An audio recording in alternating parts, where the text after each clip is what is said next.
Here's James Lindsay to give us some alternative facts about the history of the atheist movement.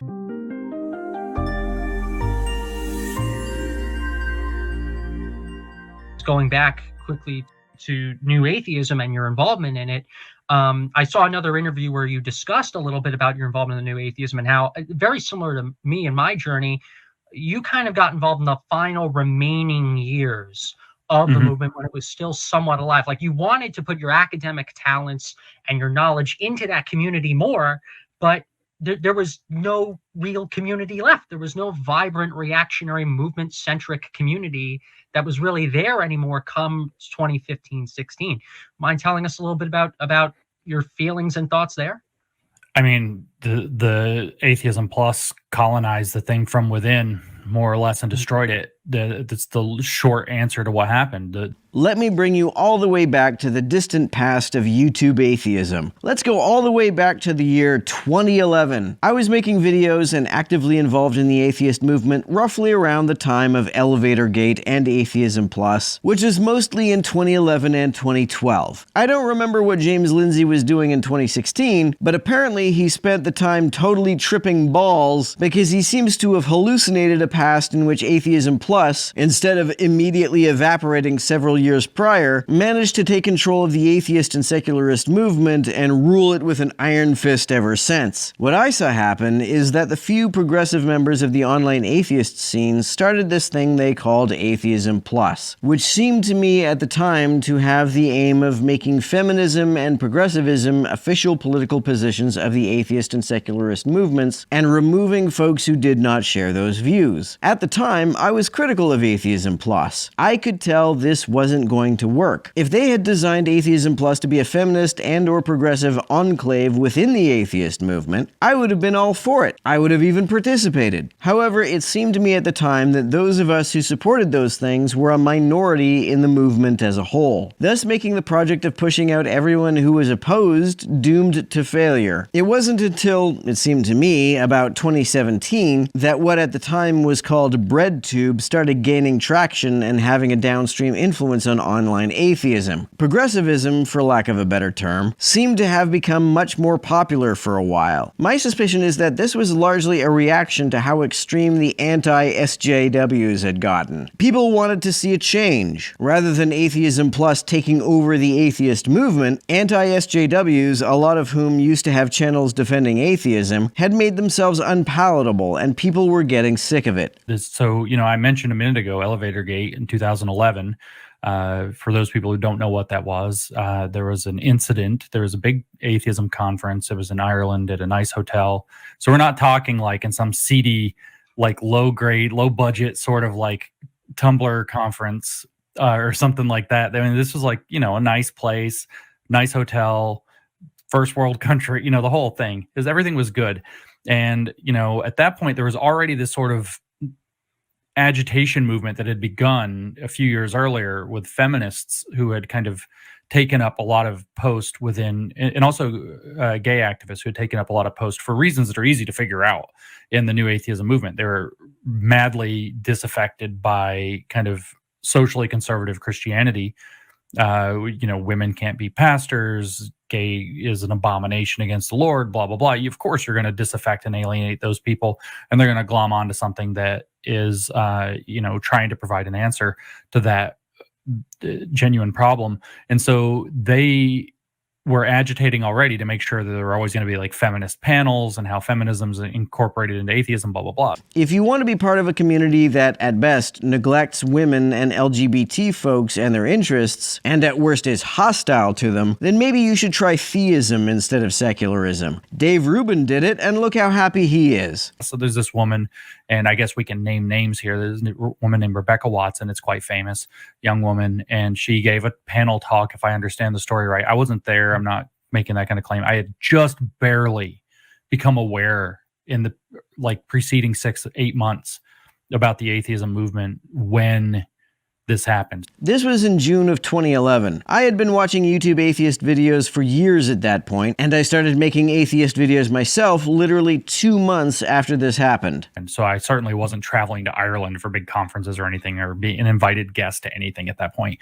And so she gave her panel talk. I assume it went well enough or whatever. And after parties were after parties and everybody's having a good time. And at some point late into the evening, Miss Watson and a young man ended up on the elevator at the same time, going up to their rooms to go to bed. And the guy plucked up the courage to ask her to coffee. She said no. He said, okay. He didn't like stalk her to her room or come banging on her door. He just said, okay. She got off at her floor. He got off at his. I don't know who got off the elevator first, but it's the end of encounter. But then she had this whole like video blog she did within not very long that went out saying about how, you know, this puts women at risk. Don't ask a woman out in the elevator. It's scary for us. Yada, yada, yada. This leaves out the important detail that Rebecca had just given a talk at that same conference about not doing stuff like this because it makes her uncomfortable. And then the guy did exactly what she had told people not to do. So she made a video saying this. So I walked to the elevator and a man got on the elevator with me and said, "Don't take this the wrong way, but I find you very interesting and I would like to talk more. Would you like to come to my hotel room for coffee?" Just a word to the wise here, guys, don't do that. You know, I don't really know how else to explain how this makes me incredibly uncomfortable, but I'll just sort of lay it out that I was a single woman, you know, in a foreign country at 4 a.m. in a hotel elevator with you, just you, and don't invite me back to your hotel room. Now this seems like pretty gently delivered etiquette advice to me, but the response to it from a lot of YouTube atheists at the time was as if she had just called for universal castration. And it would have just been more stupid feminist blogging, frankly, movement agitation. But then our friend Richard Dawkins decided to make fun of it and blew it into the stratosphere. So he wrote this very famous thing called the Dear Muslima letter, where he wrote a letter to the young, hypothetical, you know, young Muslim girl. You know, yeah, we know they're cutting your clitoris off. Yeah, we know that you're being beaten in a sack, blah, blah, blah. But did you know this poor young woman got asked out to coffee in an elevator in a beautiful hotel in Ireland? Yes, that was a great illustration of the fallacy of relative privation. Thank you for that, Professor Dawkins. And, you know, it's like this whole thing. I don't remember how it went, but this blew it into the stratosphere. Right. And as happens with all of these ultimately critical theory-based movements, once you have an event like that brings tons of, I call them precipitating events at this point, critical precipitating events. Actually, Paulo Freire, one of the great critical theorists of the 20th century, critical education guy, he called them critical moments. And so what happens is there's some event that blows all this wide open, and then everybody has to take a side. And so once everybody has to take a side, all of a sudden everything's polarized, everybody's fighting. From 2011 forward, everybody that I knew within kind of the new atheism space was afraid if they went to a conference, they were going to get accused of participating in rape culture or possibly raping somebody, or there's going to be some awkward encounter with some, you know, feminist or something. And then at the same time, they were agitating, you know, if you don't have at least 50% feminists as your speakers, then we're going to boycott your conference. And attempts were certainly made to promote feminism in the atheist and secularist movements, but I didn't see them have very much success. From about 2012 onward, and it really seemed to pick up steam in 2014, it became increasingly profitable and advantageous for your YouTube channel if you said things that conservatives like to hear. I didn't participate in this because it was intolerable to my conscience, and also I could tell from the beginning that this was not going to be sustainable, and that a lot of folks would end up regretting it, which they in fact did. In 2016, the time that James thinks Atheism Plus had taken over the skeptic community, in fact the opposite had happened. Anti-SJWs had taken it over. I do remember there was one guy in the skeptic community, Dusty Smith, who kind of was, you know, trying to raise the alarms about this, and he actually put out a video that I think was called How the Alt-Rights Took Over the Skeptic Community back in 2016. And he just got completely, his whole channel was basically like destroyed from what I remember, his whole career. I was one of the ones that fought him on that shit. Yeah, so I remember that. I kind of know. So, in fact, I'm still blocked, TJ, on my personal Twitter account because I remember you blocked every single person that followed Dusty. So again, just in retrospect, I mean, obviously putting aside egos and all that crap, you know, do you think he was right about that? Yeah, I do. I mean, I think that Dusty was right. I think that, you know, it was sometimes, being that first mover is not really advantageous. Sometimes it means you get all the heat. And obviously he got all the heat for being a little ahead of the curve on that one.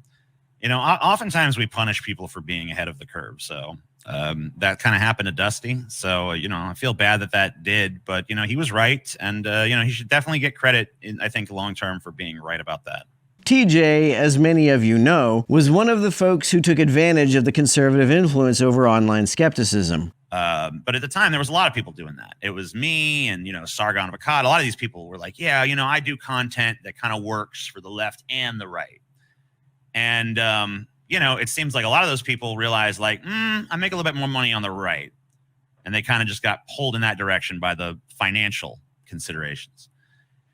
And then other people kind of went a little bit down that road. And then they kind of like, wait, what the fuck am I doing? Where am I? No. And pulled away. And that would be like your, I don't know, like your Chris Reagans or, whoever. People who kind of like went down that path a little bit and were like, whoa, no. This is fucking crazy shit. But yeah, I mean, I don't know. I was kind of like that. I walked down that path a little bit and I kind of looked around at where I was and I'm like, this is not who I am. I don't want to become this fucking grifting presence on YouTube. What James Lindsay interprets as an atheism plus takeover of the atheist and secularist movement was actually people realizing that they had been seduced in a rightward direction by money and fame and reacting against it once they understood that they were promoting ideas that they didn't really believe were any good. My expressed opinions, however, have been the same since I started this channel. Of course, now I get accused of only defending the LGBT community because of money or peer pressure, but look through my older videos. I've always defended LGBT folks from the beginning.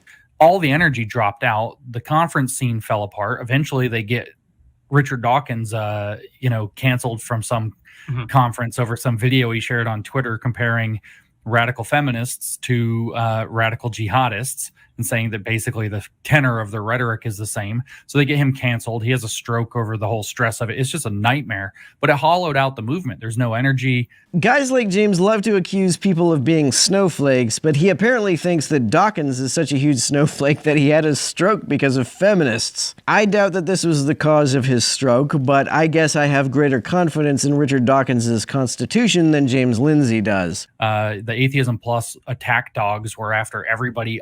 They're still doing it. It's unbelievable that they still think they're a force in the world. Aren't you the one who thinks they're a force in the world? You're the one who thinks that they've had this profound effect on conferences and the secularist movement. Who even calls themselves members of Atheism Plus anymore? Is Atheism Plus now this secret society whose members hide their allegiance like they're the Illuminati?